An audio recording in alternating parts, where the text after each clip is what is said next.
முதல் வாசகம். இறைவாக்கினர் எசேக்கியேல் நூலிலிருந்து வாசகம்.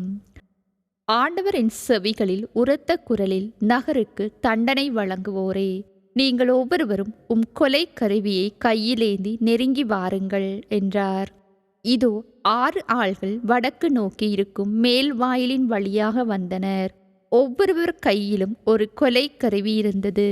அவர்களுடன் நார்பட்டு உடுத்தி எழுதும் மைக்கூட்டை இடையில் வைத்திருந்த ஒருவனும் இருந்தான். இவர்கள் உள்ளே வந்து வெண்கல பீடத்தின் அருகில் நின்றனர். அப்பொழுது இஸ்ரேலின் கடவுளது மாட்சி அது தங்கியிருந்த கெரூபுகளை விட்டு மேலெழுந்து இல்லத்தின் வாயிற்படிக்கு வந்தது. உடனே ஆண்டவர் நார்பட்டு உடுத்தி எழுதும் மைக்கூட்டை தம் இடையில் வைத்திருந்த அம்மனிதரை அழைத்தார். பின் ஆண்டவர் அவரை நோக்கி, நீ எருசலேம் நகரெங்கும் சுற்றி வந்து அதனுள் செய்யப்படும் எல்லா அருவருக்கத்தக்க செயல்களுக்காகவும் பெருமூச்சு விட்டு புலம்பும் மனிதர்களுக்கு நெற்றியில் அடையாளம் இடு என்றார். என் செவிகளில் விழுமாறு அவர் மற்றவர்களை நோக்கி கூறியது, நீங்கள் அவர் பின்னால் நகரெங்கும் சுற்றி வந்து தாக்குங்கள். உங்கள் கண்களினின்று யாரையும் தப்ப விட வேண்டாம். இரக்கம் காட்ட வேண்டாம். முதியோர், இளைஞர், கன்னியர், குழந்தைகள், பெண்கள் அனைவரையும் கொன்றொழியுங்கள். அடையாளமிடப்பட்ட மனிதர் எவரையும் நெருங்காதீர்கள். என் தூயகத்திலிருந்து தொடங்குங்கள். அவர்களும் ஆண்டவரது இல்லத்தின் முன்னிருந்த முதியோரிலிருந்து தொடங்கினர். அவர் அவர்களை நோக்கி, கோவிலை கரைப்படுத்துங்கள், முற்றங்களை கொலையுண்டவர்களால் நிரப்புங்கள், புறப்படுங்கள் என்றார். அவர்களும் நகருக்குள் சென்று வெட்டி வீழ்த்தினார்கள். ஆண்டவரது மாட்சி கோவிலின் வாயிற்படியை விட்டு கெரூபுகளின் மேல் வந்து நின்றது. என் கண்ணெதிரே கெரூபுகள் தங்கள் இறக்கைகளை விரித்து நிலத்தினின்று மேலெழுந்தன. அவை சென்றபோது சக்கரங்களும் அவற்றுடன் சென்றன. ஆண்டவரது இல்லத்தின் கிழக்கு நுழைவாயிலில் அவை நின்றன. இஸ்ரேலின் கடவுளது மாட்சி அவற்றின் மேல் இருந்தது. கெபார் ஆற்றோரம் இஸ்ரேலின் கடவுளுக்கு கீழே நான் கண்ட உயிரினங்கள் இவையே. அவை கெரூபுகளே என்று நான் தெரிந்து கொண்டேன். அவை ஒவ்வொன்றுக்கும் 4 முகங்களும் 4 இறக்கைகளும் இருந்தன. அவற்றின் இறக்கைகளின் கீழ் மனித கைகளின் சாயல் இருந்தது. அவற்றின் முகச்சாயல் கெபார் ஆற்றோரம் நான் கண்ட முகங்களைப் போன்றே தோன்றிற்று. அவை ஒவ்வொன்றும் நேர்முகமாக சென்றன. இது ஆண்டவர் வழங்கும் அருள்வாக்கு. புனித மத்தேயு எழுதிய நற்செய்தியிலிருந்து வாசகம். அதிகாரம் 18, இறைவசனங்கள் 15 தொடக்கம் 20 முடிய.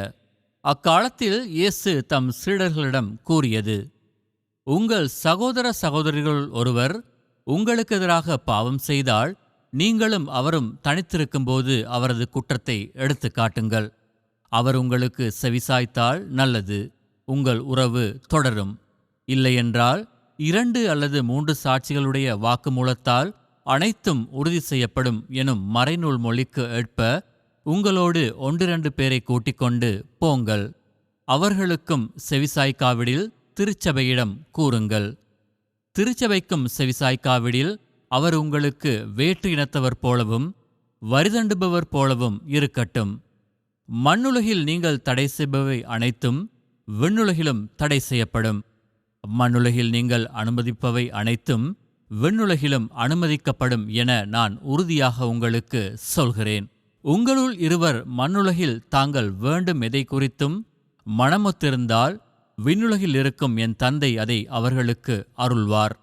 ஏனெனில் 2 அல்லது 3 பேர் என் பேரில் பொருட்டு எங்கே ஒன்றாக கூடியிருக்கிறார்களோ அங்கே அவர்களிடையே நான் இருக்கிறேன் என உறுதியாக உங்களுக்கு சொல்கிறேன். இது கிறிஸ்து வழங்கும் நற்செய்தி. கிறிஸ்து இயேசுவுக்குள்ளே பிரியமானவர்களே, இன்றைய நற்செய்தி பகுதியானது நாங்கள் ஒருவர் குற்றம் செய்கின்ற பொழுது அவரை எவ்வாறு நல்வழிப்படுத்துவது என்ற உண்மையை எங்களுக்கு கற்றுத்தருகின்றது. நாங்கள் ஒருவரில் அக்கறை கொண்டவர்களாக, ஒருவர் பிழை செய்கின்ற பொழுது அவரை நல்வழிப்படுத்துகின்றவர்களாக எப்படி வாழ வேண்டும் என்பதை இயேசு எங்களுக்கு கற்றுத்தருகின்றார். என்னுடைய சகோதரன் அல்லது என்னுடைய சகோதரி எனக்கு எதிராக பாவம் செய்கின்ற பொழுது அல்லது ஆண்டவருக்கு எதிராக பாவம் செய்கின்ற பொழுது ஆண்டவர் சொல்லுகிறார், முதலாவது தனியாக போய் அவருடைய குற்றத்தை எடுத்து காட்டுங்கள், அவர் செய்த பிழையை. அவர் செவிசாய்த்தால் நல்லது.